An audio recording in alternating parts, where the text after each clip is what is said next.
it's a complex subject. If there were quick fixes, they would have happened. That said, we're not short of good ideas. I think what needs to happen. There are definitely short-term competitive issues that need to be addressed, and those are very well documented. And that's around public spending, it's around fiscal deficits, it's around basic wage levels. There are no doubt basic short-term issues. At the same time, you know, I think one needs to look at the unique strengths and skills that exist in Ireland, and you know, there are some immense ones, you know, from entrepreneurialism through to creativity, through to some of the world's largest, most successful companies. There's a lot of base strengths here. So I think and I think the final point I'd make is there are lots of very, very good ideas, whether that's within industry, within government, within you know, large multinationals to SMBs to research being done in third level institutions. I think probably what's needed is the overall framework, because it is very difficult to make. It is an extremely big challenge for anyone, whether you're government or business, to get the balance right between short-term action, which is required, to creating a long-term vision of success. And I believe that's the bit that we all need to focus on, because that's probably the bit that's missing at the moment.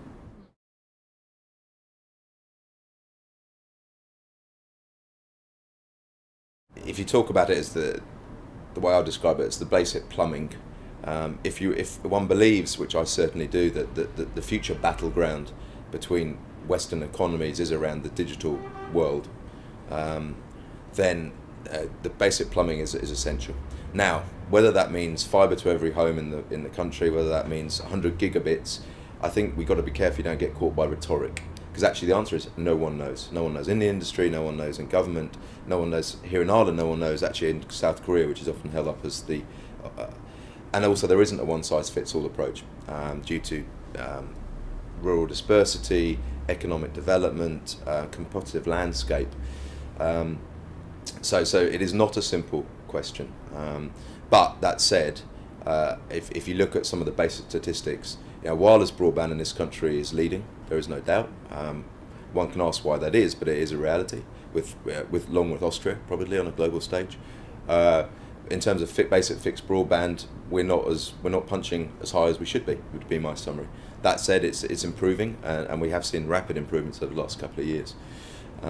So I think the first thing I would say is it does come back to this overall plan. What are we going to be famous for? How do we utilise the strengths we have? Therefore, what digital plumbing does one need? And also, how does one finance it? Because if you had a clean piece of paper, you wouldn't start here. And at the same time, the easy answer is saying, well, you'd fibre everything. Is that realistic? I actually don't believe it is for any economy in the world. Certainly not in the short term. We just can't afford it, and actually, the basic science and technology doesn't necessarily make it easy. But what one does need to do is design an overall plan and work out how different parts of the stakeholder group, from customers through government, through those of us in the industry, the role we need to play.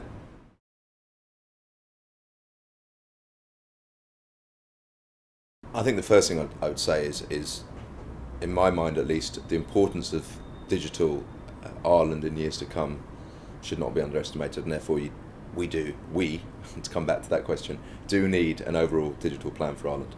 I think, again, there's lots of excellent work sitting in government, within industry, within stakeholder groups, like some of the high tech areas and the third and fourth level. There's a lot of very, very good ideas. I think there's the overall framework that needs to be created, and I think that probably the challenge there isn't going to come from one party. It's not going to come just from government. You can't expect it to. It's not going to come just from within industry, businesses. So I think the answer is it needs to come from public government departments across the spectrum, which is an important point. Not just the Department of Communications. Agencies. I think you need to look at the whole training, FOSS and what FOSS do. It needs to come from those of us in industry and actually key stakeholder groups from wider industries. I think that's the reality, because it is going to mean that people are going to have to make difficult decisions, put aside vested interests, because we all have them, because we have different communities and stakeholders that we're looking to serve. But I think probably the biggest single piece is it needs to be across government, business, and other stakeholders, and that's that's the blueprint what one needs, because the reason that things don't happen is important to what needs to happen. And the reason things don't happen is because we all, at the end of the day, we all have different communities and stakeholders to look after. but to really bring Ireland to the next level in the 21st century, it will take people putting aside vested interests, creating a long-term plan, and working out how one can change what one does to actually meet that long-term plan, because it's in all of our interests, absolutely in all of our interests, ultimately. Well, if you look at the end-to-end spectrum of education, from nursery right through to fourth level, there's obviously always a lot written, a lot said. I don't think any country in the world would claim to have a perfect education system, and if you asked from a parent through to a teacher through to a department of education, there's always going to be criticism. So I think that would be my starting point, is there isn't a perfect scenario. I actually personally believe, having lived in Ireland for 2 years now and having children about to go to primary level, the education system here is probably better than people give it credit for. Far better than many parts of the world I've lived in. That said, there's always areas that need to be improved, and I think one has to, again, ultimately look at outputs. So what's the output? At the end of the day, if we all believe generally that Digital Ireland is the future way of creating long-term sustainable wealth generation, I'm not talking over the next 2-3 years, I'm talking about a sort of 20-year horizon, then one has to look at, are we creating the right skills? Do we have the right education infrastructure to allow that to happen? It's not, again, going to be fixed overnight, but I do believe there, at the most simplistic level, I believe there's two main areas that at primary right through, and I do think it starts at primary or even pre-primary. It's around deep R&D, scientific, engineering, technology skills. Now I think today they're actually pretty good. The issue we've got to create quality and volume, because in China today, it's 1 million PhD students coming out. It's more from technology subjects. There's more coming out from those single subjects than Ireland's producing graduates. So it has to be about quality, and the way you get better quality is actually increasing the net. And I don't think there are enough people going in to those from second level. So that's one piece. The second piece is about general business skills. One of the great strengths of Ireland, and it's stood it well over the last 20 years particularly, is the whole entrepreneurial piece. And that, I think how we coach and create the general business skills, again, right from pre-primary actually, and that long-term view is vital. And then I think when you talk about technology in education, again, it's well written about,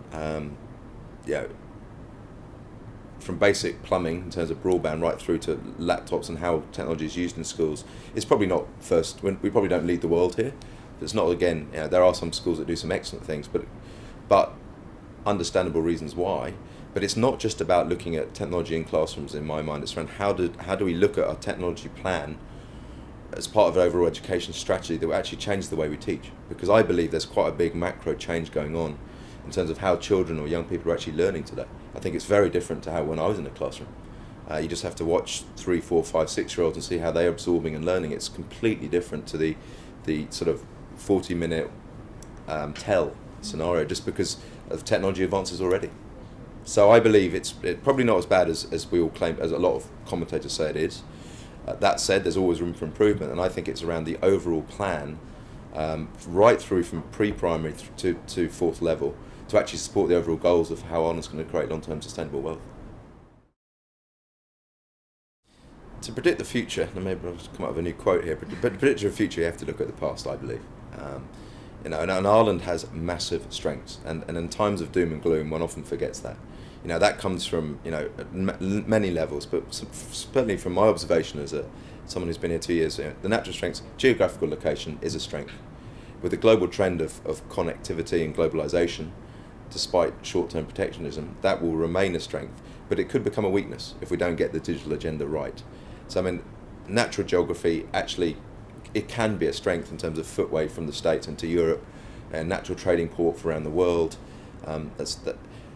Language, absolute natural strength. The English language is ubiquitous.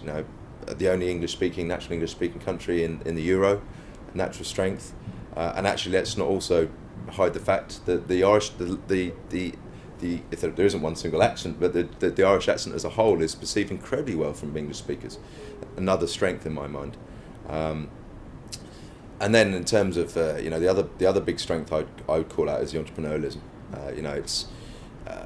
It is absolutely unique. It's like nothing I've seen before, and not only in terms of the ability to actually be creative, but actually the passion the passion to do things. It is something. I think it's probably in the US. Often people would point to the US. Having spent quite a lot of my working life in the US, it's not the same. There's certainly pockets of the US that are the same, but it's not as consistent as everyone in Ireland. Virtually everyone in Ireland cares passionately about Ireland, cares passionately about working together to succeed, and that's something that shouldn't be underestimated.